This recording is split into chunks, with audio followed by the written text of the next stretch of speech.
జంతువులను బలిస్తే దేవుడు కరుణిస్తాడా? అసలు వాస్తవం ఇదే. దేవుని భక్తితో చాలా మంది జంతువులను బలిస్తూ ఉంటారు. అయితే జంతువులు బలిస్తేనే దేవుడు కరుణిస్తాడా?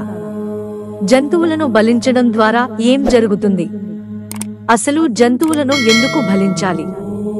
జీవరాశుల్లో కూడా భగవంతుడు ఉంటాడు. అలాగే జంతువులకి కూడా బాధ, కష్టం అనేది తెలుస్తూ ఉంటుంది. అలాంటి జంతువులను బలిస్తే దేవుడు కరుణిస్తాడు అనేది అవాస్తవం. నిజానికి పూర్వంలో ఊరిలో కొన్ని ప్రతిష్టలు చేసినప్పుడు బలిదానం అనేది చేస్తారు. బలిదానం అంటే జంతువులను బలించడం కాదు.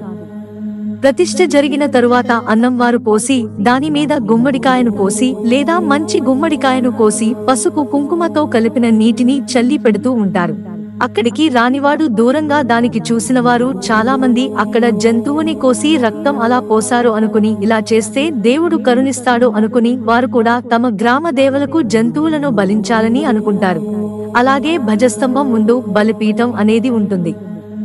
అలాగే భజస్తంభం ఎందుకు అంటే, భగవంతుడికి నివేదన పెట్టినప్పుడు మహానంది దగ్గర పెట్టాలి అంటే బలిపీఠం మీద కొంచెం అన్నం హిమ్మలాయం అనేది వేస్తారు. అలాగే అష్టదిక్కుల్లో గుడి చుట్టూ వేస్తారు.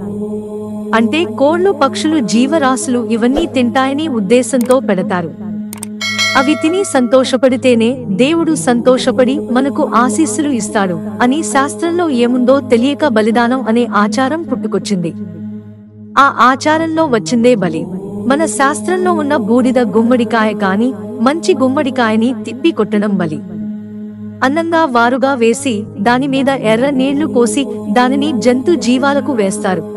జంతువులను బలిస్తే దేవుడు కరుణిస్తాడు అనేది నిజమేనా? అసలు వాస్తవం ఇదే. చుట్టూ ఉండే జీవులు బతకడం కోసం ఈ బలిని చేస్తారు. ఇలా చేస్తే బలిని అక్కడ ఏం జరుగుతుందో తెలియక వాడి కంటికి కనిపించింది తప్పుగా అర్థం చేసుకుని జంతువులను బలిస్తూ ఉంటారు.